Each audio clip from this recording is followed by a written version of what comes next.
Greetings to you. Welcome to today's episode of Pots of Wisdom that are building and defending the family of God. Today I start a very short, brand new series titled Overtake. I repeat, Overtake. It's part one in the series, Overtake. When you're talking about overtaking, many times there's some people that are ahead of you that have made more progress than you or having more impact than you, and sometimes you can feel that you are inferior to them. Well, never measure yourself by how others are doing in terms of what God has asked you to do. Do what God has asked you to do. And you'll be amazed if you diligently do what God has asked you to do and you're faithful, committed to hearing from the Holy Spirit and carrying out instructions. You'll find that some who used to be ahead of you will suddenly be behind you. And you make so much progress. One of the challenges that we have in the current world is that, unfortunately, even some men of God and women of God compete with one another. And in other ministries, they compete with one another. And that's really sad. And yet we are all members of the family of God.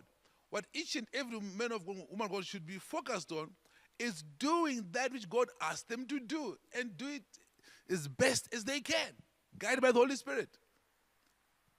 And that's very important. Even in the house of God, you might even be some people who are members of the same ministry, under the same pastor, and you find some people that unholy competition. And before long, strife, jealousy, and divisions occur.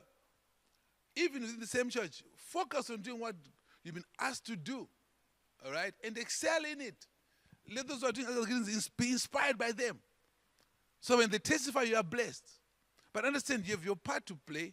So understand that as you move with God, He moves one degree of glory to another degree of glory. And God gives you the grace to even overtake and outdo others that might have started long before you. I mean, look at some things being done today. People will never, some of the largest companies by capitalization on the stock exchanges of this world are companies that did not exist 30 years ago. And yet they are dominant, very big, they have tremendous impact. They have more impact than companies that have been running for many, many years.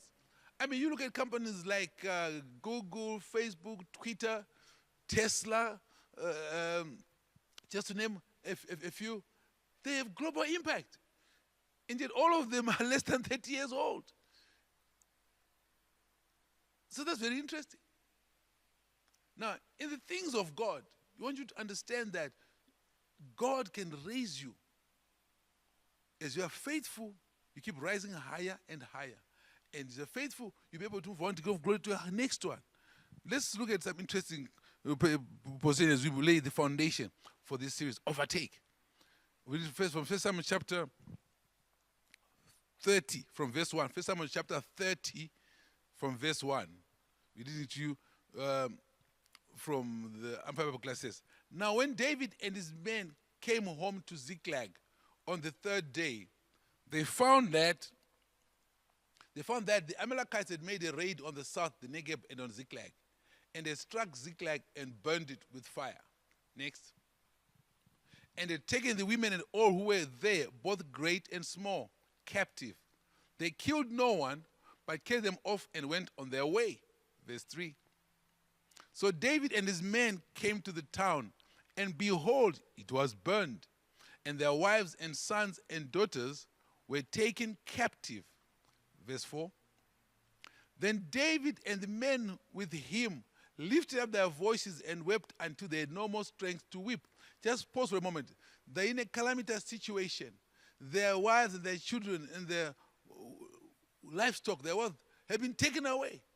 So David and all the men, what did they cried? They cried until they had no more strength to weep. Now, you can imagine, these are all men. They're all trained men of war, trained by David. These are soldiers crying. It was painful. They couldn't take it. And all this one, they cried and cried and cried and cried and cried and cried until they had no more strength to cry. Wow. What a level of crying. Too weak to cry. Too weak to do anything. They've been crying. Their crying has changed absolutely nothing. You understand, for you to make progress, if you've gone through challenging situations, maybe you'd, for example, maybe you started to go do some project. You want to do some farming project. and you bought some cows, and then all of them are were killed in a lightning bolt. And say, oh, my investment is gone, and you cry. What difference does this make? Or maybe your child did not bring the results that they're supposed to, that you expect them to bring from school. Or maybe you're listening to me and you're a student, and you didn't bring the results that you expected to produce. Or maybe in your workplace, you didn't produce the results that you produce. Or wherever you find yourself. Maybe in marriage, you don't produce the results that you expect to be produced. Or maybe even in ministry, you don't produce the results that are coming out. Wherever you are. Crying and crying and crying changes nothing. It only takes away your strength. It only makes you more stressed and weaker. So they cried and they had more strength to weep. Next, verse 5. David's 2 wives also had been taken captive. Ahinoam the Jezreelitess and Abigail, the widow of Nabal the Carmelite. So David is also affected. Together with other men, he's also affected. His wife is also taken away. So they're all a group of wifeless men and childless men as well right now. They've been taken away. Let's go to verse 6. David was greatly distressed, for the men spoke of stoning him, because the souls of them all were bitterly grieved, each man for his sons and daughters. But David encouraged him and strengthened himself in the Lord his God. Notice here, David was getting distressed as well, because he had joined in the... Why was he so distressed? Because he had joined in the crying of distressed. It matters who you spend time with, even in the time of challenges. He joined to the crying people. They were just crying. They were not praying. They were just crying. They were distressed. He joined in, so he's also now distressed. So they're all stressed now. The man who killed Goliath with ease is now all stressed. David was greatly distressed. For the men spoke of stoning him. They were talking about killing him. In David's presence, the men started discussing, say, they were blaming David. The men who had trained them, who had taken them to war, and they just won the war and they've come back. The men who, remember, these men here, they came to David as riff-raff society. These are people that came to Adullam cave where David was. And in Adullam cave, he trained them. It was full of people that were in distress and people that were the scoundrels of society. They were running away from their issues. And in contrast to David, David transformed them. They became mighty men of valor. So these very men started to discuss stoning, killing David in his presence. Why? Because they were all bitterly grieved. That's why my brother says you've got to be very careful. Let us guard our hearts with all due diligence, for out of it are the issues of life. Especially when something has been done and it pains you. It can be the avenue to cause you disease and premature death. It can be the avenue to cause you to change, to get your spirit overthrown. You become bitter and angry. A sweet person, someone who will be sweet, forgiving, and full of love. Suddenly, in a moment, you become bitter, angry, and you might even have hatred. And when the spirit has been overthrown, you make wrong decisions. They make wrong decisions. They decide now. Because they're all bitter about their children that left.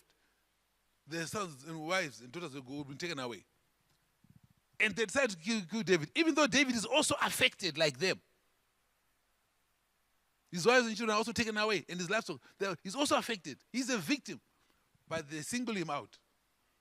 Don't spend time with people that have got victim mentality. Spend time with people that have got champions mentality. Victim mentality, they're always bitter, always angry, and they're always finding faults on the one who has done great things in their lives. One has done great things in their lives. There's a Shona proverb in my dialect. It says, don't feed a dog with milk, not as a puppy with milk. When it grows up, it will bite you. So if you look at what these guys have done, David helped them, raised them up. They're now effective. And guess what? They are now biting him. They want to kill him. But what did David do? The Bible says, David encouraged and strengthened himself in the Lord his God. You want to overtake, you got to start encouraging yourself in the Lord. Let's go to next verse 7. David said to Abiathar the priest, Ahimelech's son, I pray you, bring me the ephod. And Abiathar brought him the ephod. Next.